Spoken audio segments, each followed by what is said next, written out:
Hello everyone, today we're going to be looking at a scenario of what if Rome formed an empire. Of course, this is on my personal ideal perfect WICSO map, so obviously none of these borders are the same as in any episode of WICSO. Some might be countries' borders from a certain episode, but then their neighbor is from like 20 episodes later. Who knows? But this is the Rome we will be working with from the start, and we're going to go ahead and see them form an empire here. And now I want to do a little bit of a talk about Rome because Rome is a country that I really, really love in this series. It's one of the 5 OGs from episode 1, and it's one of the 4 remaining. Of course, in episode 99, where we are, the red and blue team are united with one another. So, do we really count that? Are they one of 2 OGs? Like, how does that work? Either way, I don't think it matters all too much because here it's only about them, and they're gonna go ahead and form an empire here. Now, the Romans would most likely start with the Italian peninsula area. They wouldn't try to navally attack, like, say, the Catalan Islands over here, or the Carthaginian country, or any of these Balkan guys. So we're gonna see that. And we're going to go ahead and see the Romans launching an invasion into the island of Corsica. And this invasion is very quick, as the island of Corsica will very quickly fall over to the Romans, and I can do this all in one clip. And we're going to see the island of Corsica going ahead and getting fully annexed. Now with that, we can go ahead and enable major cities, military bases, and ports as usual. And yeah, let's go ahead and resume this scenario. Next up, we're going to see the purple team going ahead and picking out their next target. And this one is a little more thought through, and that is because this country has no coastline. They are very low in population, and they're also very low in military size. If you guessed the lime team, then you would be absolutely correct. And we're going to see the purple team going ahead and launching their invasion. The lime team will not be able to hold back the purple team, as the purple team is a very strong country. Even without much territory, they have very valuable land in their northern Italian area, and they're going to use that to the advantage. So, yeah, we're going to see this lime country getting absolutely obliterated. They lose all land of value. We're going to see the remainder of their area, which is this little part of the Alps, going ahead and surrendering over.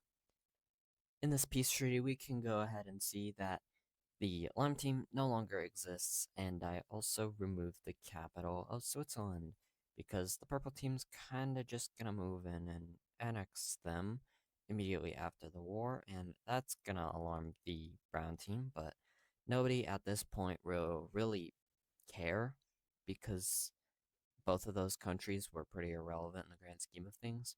So they're kind of just gonna get annexed by the purple team without much repercussions whatsoever. From here, we're going to see the purple team finally going on the conquest they want to do the most. And this is none other than their war against the Dalmatian country, which is, I mean, not all too valuable, but it's where a lot of the Roman population ethnically is, and they kind of want to have this land, so they're just gonna go ahead and begin the invasion.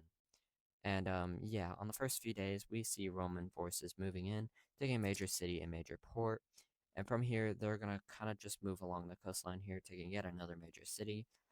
But at this point, we're gonna see 2 more countries joining this war because they don't like how the Romans are kind of just getting their way. First of all, we're going to see the light blue country over here joining the war. They're going to go ahead and launch an invasion around this area into the purple team, and they're going to try and liberate their old friend in the lime team. As well as that, we're going to see the light pink southern Italian country joining in on this war, and they're going to go ahead and immediately threaten the Roman capital. As well as this, they're going to take a major city and begin to push down central Italy in hopes of splitting Rome into 2. As well as this, they're going to make a landing in Corsica. However, not much progress comes from this front.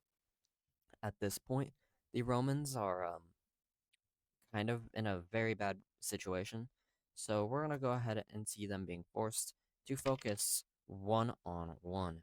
And the first most imminent threat to their existence is down in the south here, and they're going to go ahead and pummel a whole bunch of their forces into the pink team's forces down here near their capital. And they're going to use their forces and they're going to maneuver around these major cities here towards this military base, and they're going to take it. At this point, they've completely encircled the major city. They're going to go ahead and take a port right here. Turns out, this light pink country is not very strong. And we're going to see the Romans being able to invade towards this major city here, which will effectively kick the pink team out of Rome entirely. And at this point, we're going to see Roman forces making a full frontline sweep into the pink team. At this point, we're going to see Corsica completely falling over to the pink team. And in the north, we're going to see the blue team continuing to see land gains, taking land in the middle of the Alps for whatever reason, as well as ports and whatnot. The Dalmatians will go ahead and fight up against the Roman front line in their territory. They're going to go ahead and resecure a major city. However, they will eventually reach a stalemate on the border. Heading back down to southern Italy, we're going to see that this major city here has finally fallen over to the Romans. And from here, they're just going to take these two. There's not much standing in the way for them to do that. The pink team is not as strong as their territory conveys, and they're going to slowly get kicked out of their territory. And this is going on over a long span of time. And eventually, we're going to see Rome reaching this southern area where a stalemate will be finally reached as forces are returning from Corsica and the ones that were meant to protect Sardinia, because now they need to protect their capital, and those lands are not as valuable in the grand scheme of things. Heading on over to our good old friend, the light blue team, they're going to take a military base in Switzerland, but they're also going to take a major city on this Genoan coast, kind of. I mean, this major city here is probably Genoa, but I mean, this is the same coastal area, so I mean, yeah. And over to Dalmatia, we're going to see them resecuring this inner land area, and they're not even going to focus on that area because they're going to go ahead and launch an invasion into Rome in hopes of linking up with the light blue team. But unfortunately for them, the Dalmatian military is not very strong. Heading down to Corsica, we're going to see Roman forces being able to successfully take it back because, of course, the pink team reallocated a lot of their resources from this area. And at this point, we're going to see a landing being made in Sardinia, which will very quickly lead to the fall of the Isle. And yeah, that's a pretty embarrassing defeat for the pink team. The pink team, at this point, doesn't have anything much of value left. They only have, what is that, 5 major cities? Six, sorry. They only have 6 major cities remaining, and they are about to lose their capital. Roman forces are piling up right outside the gates, and they've also taken even more military outposts in the north. And they're looking as though they're trying to surround the city on all sides, which they're kind of doing. Even with the force boost, they're still unable to push back. And this major city in this peninsula over here is kind of just left to die. From here, we're going to see the capital of this country falling over to the Romans. At this point, the pink team will flee to Sicily and Malta. And at this point, the Romans don't really care about the pink team because their northern area is a little under threat. So now they're going to shift their focus to this blue country. And this blue country is pretty strong, but there's still no, like, they're no threat. They didn't make the best use of their advantage in the front line as they could have, and that's going to lead to them absolutely getting cooked over here in their own territory. They're going to be forced to evacuate completely out of Rome, and at this point, Rome will kick back the Dalmatians, and they're going to go ahead and reinforce this front over here once more. At this point, we're going to see the capital of this blue team beginning to get threatened, and eventually it's just going to get taken. The Romans are that good. Eventually, we're going to see the Romans linking up with this area over here, where the light blue country will go ahead and sit down and allow for peace talks to begin. Now we head over to Dalmatia, who is going to lose this major city here, and at this point, they have no more defenses really left in the way, so they're just going to be forced back into a similar corner as the light blue team, and they're going to go ahead and be forced into beginning peace negotiations. And yeah, let's go ahead and see what this peace treaty looks like. but not before we see the purple team finishing off the forces in Sicily and Sardinia. Now, we can go ahead and check out this peace treaty. And this is what that peace treaty looks like.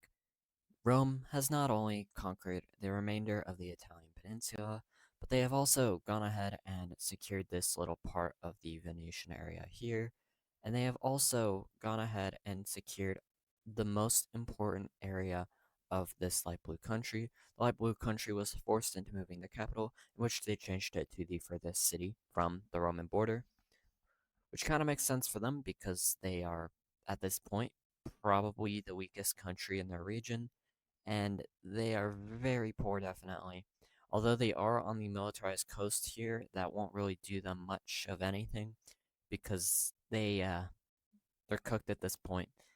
They're kind of under the thumb of Rome entirely, and Rome is kind of just gonna ignore this guy. But now we're gonna head over to Rome's next prey, which will go ahead and be the Carthaginian country. Now, what do we know about this guy? Well, they are very historically significant, but here they're not strong compared to the purple team. The purple team's formed an empire, whereas this guy's kind of trapped between two countries that are stronger than them, so they can't really do anything. So when Roman forces kind of just show up in their territory, they're forced back into a corner, which will completely kick them out of their northern, most populated Tunisian area. After this, the invasion of the coastline will prove to be a very strong front line for the Romans, as the Romans are already nearing the capital of this guy. They're just going to take it. At this point, the people's government will kind of just collapse, and the Romans will assert themselves throughout the rest of this country. And the Romans will be declaring their full control over the Tunisian area. We're going to go ahead and see what that looks like. This is what the new Roman Empire looks like. They've taken a hold over Tunisia as well as this island off the coast of northern Carthage. They've taken that, and they've also kind of made Carthage into somewhat of an ally. They're gonna kind of force this country into an alliance, which isn't favorable to them because most likely what's gonna end up happening and later in this video is that this guy's going to be forced to fight a whole bunch of European countries. And of course, this is a European country up here, so yeah. And to make this official, we're going to see the formation of the Circle Alliance between the Carthaginians and the Romans, which, yeah, once again, the Carthaginians are not in favor of this alliance. And yeah, we're going to see this forced alliance kind of calling for an opposite happening. And we're going to go ahead and take a look over here at Greece, who's going to go ahead and form an alliance of their own in order to oppose the expansion of Rome and also their alliance with the Mediterranean, Carthaginian kind of country. The first country joining this alliance will go ahead and be the Bulgarian country. Them and Greece are pretty similar in the fact that they probably don't like Rome very much throughout the history of WICSO. Um, yeah, the Bulgarian country is pretty insignificant. We're just gonna see them joining this alliance. That's all that needs to be shown here. And yeah, now we're gonna get to the serious stuff, as we're gonna see France, the Dutch, and also the Andalusians joining this alliance. And yeah, that's pretty bad for the Romans. They have a very large anti-them alliance, so they're going to be forced to add some countries to their own alliance. And the first country who will be taking up this deal is the Galician country, who kind of thought that the Square Alliance is also kind of opposing them, so they're just going to kind of join it. From here, we're going to see the German country joining up with the Circle Alliance, because once again, they don't like the uh, brown team all too much, and they kind of see the brown team as a threat to their existence. If the Square Alliance beats Rome back, then Germany will probably fall over to the Dutch, and they don't want that to happen. And finally, we're going to go ahead and see the Farmers Union joining up with the Circle Alliance. Them and the Romans, they have been pretty friendly throughout history, And in this scenario, I feel like them joining that alliance would make sense. So that's exactly what's going to be happening. But now we can ignore the alliances entirely because we're going to go ahead and see the Romans violating a peace deal. And this peace deal is that with the blue country here, as they're just going to go ahead and send their forces into the north and occupy it here until they kind of just say, oh, we're in control now. Your country does not exist anymore. In fact, we're just going to completely erase this border. And yeah, your capital that seems pretty insignificant at this point. The Romans have kind of created themselves a empire here. I don't know if this would classify as an empire. I feel like it would. They're definitely the strongest country in Europe at this point, the way they've militarized. And yeah, they didn't invade that country for just their land because they're immediately going to launch an invasion into their next neighbor, which is this Maroonish country here. And very quickly, they're going to find themselves in a very bad situation. Unfortunately for them, yeah, the Square Alliance will be intervening here, and they're going to be taking some land as well. And this guy is going to be three-way split for the second time in WICSO. And the first time, it was during the Cold War. I might be wrong, but yeah, this guy's going to be split up into three, and we're going to go ahead and see what this treaty will go ahead and look like. And I can almost guarantee that this guy's not going to exist once I'm done with this. And yeah, this country does indeed not exist anymore. Obviously, Rome got the largest slice of land. Looking over here at the provinces map, we can basically see where they were before. These provinces up here went to the Brown team. The ones over here went over to the French country. And then the ones over in this area went over to the Romans. Of course, once again, they got the most amount of land here. And they are the main beneficiary of this war once again. Now, at this point, the Romans are locked from expanding any westward without naval invasion. So, let's navally invade. The Romans will not take a break at all. They're going to go ahead and launch an invasion into the Catalan islands over here. And before they can even make a landing, French forces will go ahead and declare that the Square Alliance will be getting involved if the Romans continue an invasion of Catalonia. This kind of forces Rome back into a corner that they don't want to be in, because at this point, they cannot take the full force of the Square Alliance. They know that certain countries would likely join this war that would not allow for this to be a good scenario for them. So they're going to be forced to accept this peace deal, which they will gain land, but it's nowhere near as much land as they had hoped for. And an even bigger blow to this is we're going to see the Catalan country going ahead and joining up with the Square Alliance. This is huge because every country near them to the west is against them. Every single one. It also makes the Galicians begin to doubt their standpoint. Like, at this point, you can't, like, cut across here and immediately cut the Square team off from Andalusia because now that's an even thicker boundary, and the Catalans are kind of focused in this region. So there goes military strategy. And yeah, at this point, the Romans are only left with a few countries over in this region to expand into. And so they're going to be taking advantage of that. At this point in time, their peace agreement with the Dalmatian country has gone ahead and expired. They're going to go ahead and launch an invasion of this country. The Dalmatians will very quickly be losing their capital and this major city up here, as well as all of their coastline. But that's not all, because the Romans will be stepping foot into this blue country here, and they're going to go ahead and immediately sweep through their capital. And yeah, these two are very much in the same position here. They're very weak. I mean, the Dalmatians already lost a war, but even then, this Serbian kind of country is pretty weak in general. So yeah, both of these guys will be forced to surrender over to Roman forces, and the Romans will not be showing any mercy here, as they will be fully annexing both of these countries, erasing both of these borders, and also initiating their like old ways here. Of course, both of these countries are historically Roman territory, so I mean, yeah, that's gonna do that for their Balkan ambitions, because now they're looking northward over to the Austrian country, who is dividing them from their ally, or separating is a better word, probably. So, yeah, the Romans, they're just gonna begin to do this, and then the Austrians are like, no, stop doing that.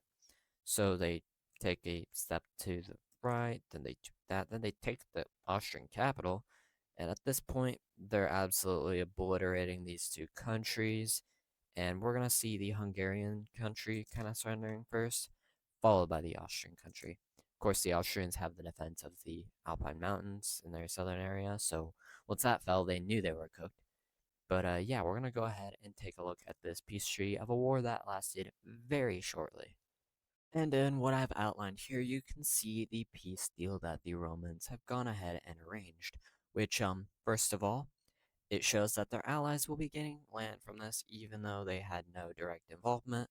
And we're also going to see that the Circle Alliance has kind of come full circle, and they've created borders with each other.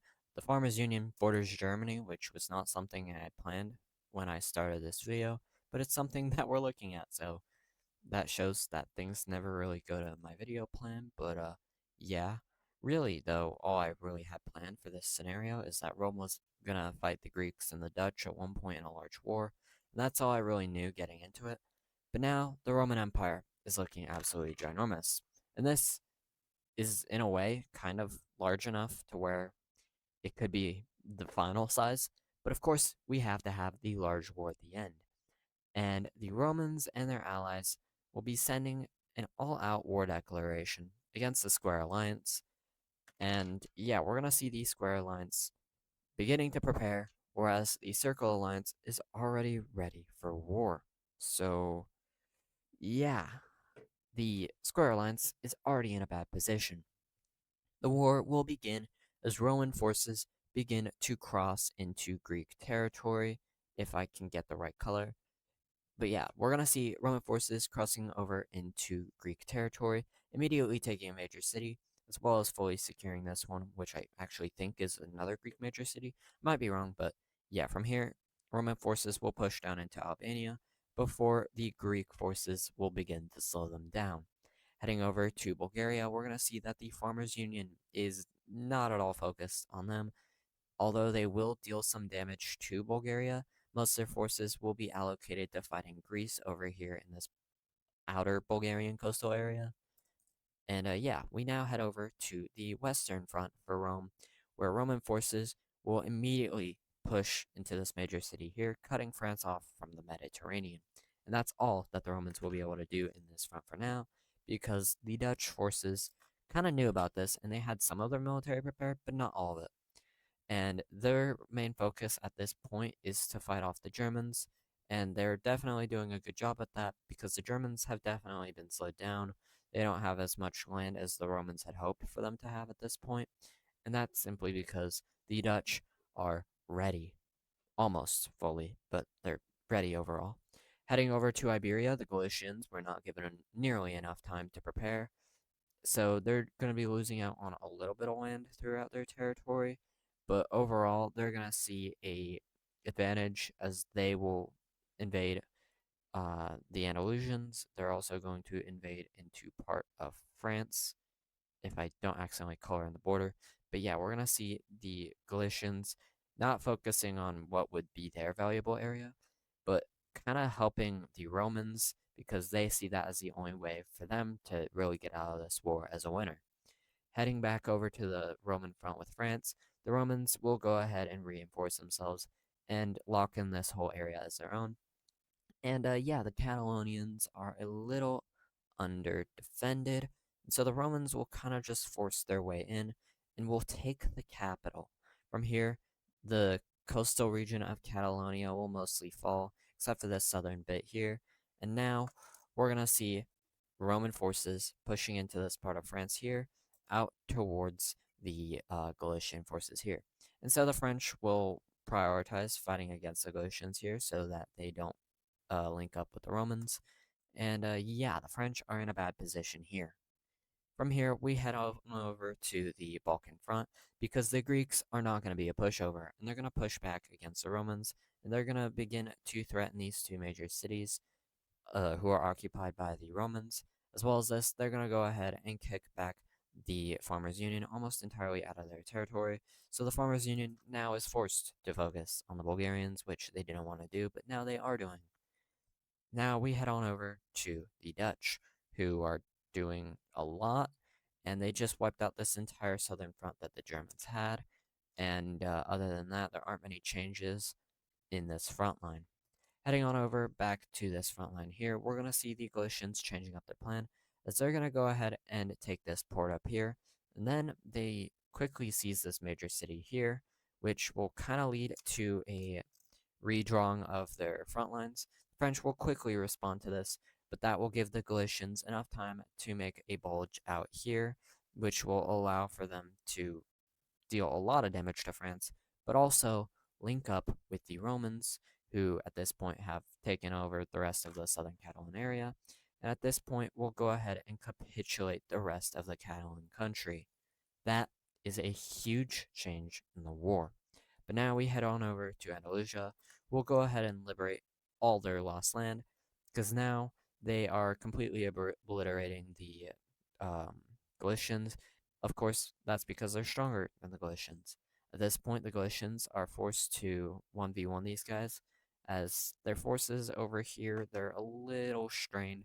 The French will see a little bit of an opportunity in pushing them back, although not too much because now the Romans are in this area as well. The Romans are obviously focused on the western front of this war, more so than they are on the eastern front, because, well, the eastern front they thought would be a little bit of a pushover, but it hasn't really been. They thought they could deal damage to the western front, and then the eastern front would kind of just have been gone by that point, but it isn't. And so, yeah, the Dutch are fully militarized, and they will go ahead and completely kick out the Germans. At this point, they will go ahead and launch an invasion, which, although slow, will deal a lot of damage to the Germans, as the Germans were not really prepared for their territory to have this much fighting on it this early on in the war. And yeah, they hadn't really evacuated much of those areas, so they're going to lose a lot of valuable assets here. The Romans are looking at their ally, and they see that they need to buy them some time, and they see France as a valuable opportunity because France is looking pretty weak right now. So yeah, let's create a distraction. We're going to see Roman forces launching an invasion into this part of the Dutch country, taking this major city here.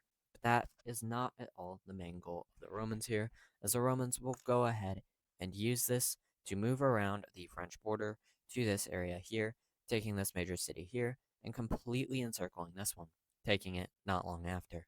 At this point, the French are in a very bad position and are losing land on this entire front line, and will be pushed back almost entirely. And yeah, they're going to lose both of the Twin Cities, as now forces will begin to push into the Dutch country from this area. The French are not in a good position, and it's even as bad that we're going to see the Galicians once again beginning to push back against the French. And they're not even the main focus, because the Galicians are also focused on the Andalusians here, and they will gain land against each other. It's pretty back and forth here, but overall Andalusia still has the advantage. But yeah, Galicia has enough resources to spread their front line, which is saying a lot about the Square Alliance's capabilities. But at this point, we're going to go ahead and see the French country just falling apart. We're going to see the purple team take this major city here. At this point, they're just going to dart and take their capital city.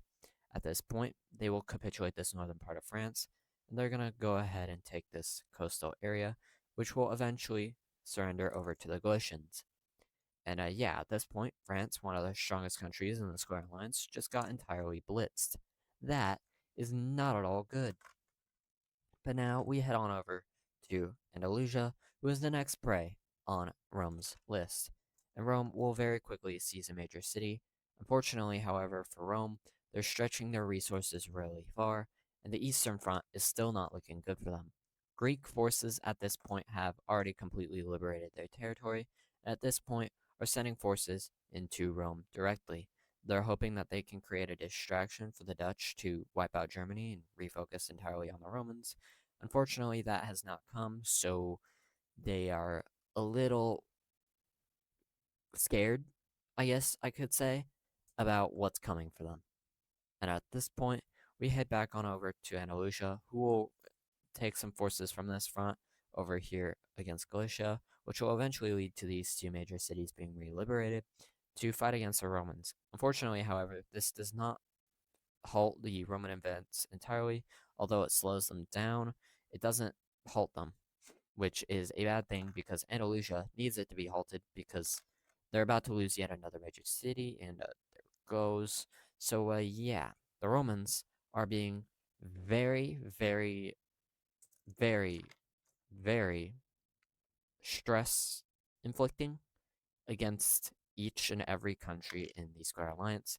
The Greeks are stressed out because their allies are not as well as they thought they'd be. The Andalusians are stressed out because they're about to lose a lot of their land, and the Dutch still haven't taken much of Germany. And Bulgaria is stressed because their capital is on the verge of being taken by the farmers. And yeah, let's talk about that really quickly because the farmers will go ahead and take the two remaining major cities here, but they will be unable to take the capital of the Bulgarian country because Greek forces are there. Heading over to Germany, we're going to see that the Dutch are finally dealing damage against this guy, and the Germans will begin to fall back. The Germans are not in a good position, and they're not receiving much help whatsoever. And at this point, a large part of their country is against this alliance entirely, and yeah, the Dutch will see a lot of success in doing this, whereas they're not losing as much land down here as they initially were. In fact, they're going to completely liberate this major city over here. Of course, that was a distraction front, so it doesn't really mean much to the Romans, but it does really show how much the Dutch can do at the same time. But I mean, the Romans are doing more, so yeah. Heading over to Andalusia, we're going to see Roman forces continuing their invasion, as at this point the Galicians are kind of obliterating the Andalusians. The Andalusians can't really care as much about this front because if they did, then the Romans would be at their capital at this point. But at the same time, they're going to lose some of their most valuable land over here in Portugal over to the Galicians. And at this point, we're going to see the eastern and western areas, respectively, completely being fallen over to their enemies. And at this point, we're going to see a breakthrough being made by the Romans, where they basically sweep this entire southern coast and take the capital very quickly. The Andalusians fell apart. At this point, we're going to see the rest surrendering over to the Galicians. At this point, there are only three countries left in the Square Alliance, and the Romans will finally begin to reallocate forces to the invasion that was done by the Greeks. And they will absolutely slam into Greek forces, and the Roman front line that will appear here is stronger than the one even in France. And very quickly, forces in Greece will begin to fall back as the entirety of Albania will fall within a week. At this point, Greek cities are falling one by one, and eventually the whole western coast has fallen over into Roman control. At this point, the rest of Bulgaria will go ahead and capitulate, and the farmers will be able to successfully reset up their front line, which will eventually take the Istanbul kind of area. Eventually, the entirety of Thrice will fall. That includes this area, which is colored in as Crete for some reason. But yeah, at this point, the Greeks are in a very bad position, and they're gonna go ahead and be forced to surrender even before they've lost their capital or all their valuable land. But they know they're cooked at this point. They want to make it out of this war alive, and they don't see fighting this war as an option for that. So yeah, the Dutch versus this entire alliance, and the Dutch will be presented with a choice by the Romans. The Romans at this point are tired of fighting the war, and they're going to propose a deal to the Dutch. Give up all land that you had in the former Maroon country and back out of Germany, and we will spare you. And the Dutch will allow for this because they know at this point they would absolutely be steamrolled by the rest of this alliance if they were to try to hold on to the rest of this stuff, so they will have to agree with this. But another term of this is that the Dutch will become an economic ally of the Romans. This is kind of forced on last minute, but the Romans will use this as a way to kind of have their way with the Dutch and secure supremacy across Europe. And now we can see the peace deal that will be created for this great war. Now, at this point, we are looking at the final treaty of the episode where we're going to see a lot happening. Of course, the Romans won the war, and now they have a very large dominion. Of course, they now have access to the Bay of Biscay and hence the Atlantic Ocean. They've also taken a lot of the coast off of the eastern part of Spain, and yeah, they've also taken a lot of the Albanian kind of area from Greece. They also took a little bit of land from Bulgaria, and I think that is about all for Roman expansion. And now we get to talk about Galicia, who gained Gibraltar for the advantage of the Romans' economy, but they also took the valuable land in southern Portugal, and they also pushed the border back from about here to now here. So they gained a lot of land from that. And they also gained a little bit of land from France over here. So there's that too. The French are now very small and likely would unite with the Dutch following this war, so that's probably something we'd see, but we're not going to cover any of that. Heading over to Greece and Bulgaria, Bulgaria lost a little bit of land over to the Romans. The rest of their land was given over to the farmers, where the farmers gained the Istanbul kind of area from the Greeks, and of course the Greeks lost the Albanian kind of area to the Romans, and now the Greeks are very, very small, and they are very weak. Of course, we saw the peace deal being honored by the Dutch, where the Germans will not gain any land. However, we did see this northern area that was here being ceded over to the Romans. The Germans are kind of fed up with the Romans at this point, but there's not much they can do. But this is the end of the video, and I want to thank you all so much for watching. This video is something I've been putting off for a while. I haven't been doing Empire videos because I got addicted to the WICSO videos. I just recorded the 5th one and uploaded it actually, and this one will probably be coming out the day after, I want to say, unless I take too long editing this particular video, because I plan on making more videos after this, one of which is another WICSO episode, but honestly, I don't think that this video is going to get delayed anymore, and I feel like it will end up coming out when I want it to come out, because I actually have it recorded. Usually when I say, oh, I want to upload this, I don't have it recorded at that point, so this is a change. Anyways, I'm not gonna yap all too much at this point. If you watched all the way through this video, make sure you do subscribe. It means a lot. Also, like the video, that's how I get more engagement. It's how I know you enjoyed this video and want to see more of these type of videos. So yeah, if you enjoyed, make sure you like. And also, if you made it this far, subscribe. As I said before, I upload often. I did take like a 2-week break because I got sick, but I'm hoping to keep a daily upload schedule for a little bit. There might be 1 or 2 days that I mess up randomly throughout spread, but I don't think that's going to happen all too much. And yeah, this is my 4th Empire video. I plan on doing more of these if I do get the necessary amount of like engagement, because I don't want to record videos that will not perform well. And this is a platform where I want to grow, and I definitely need that. Anyways, thank you all for watching, and I'll see you all in the next one.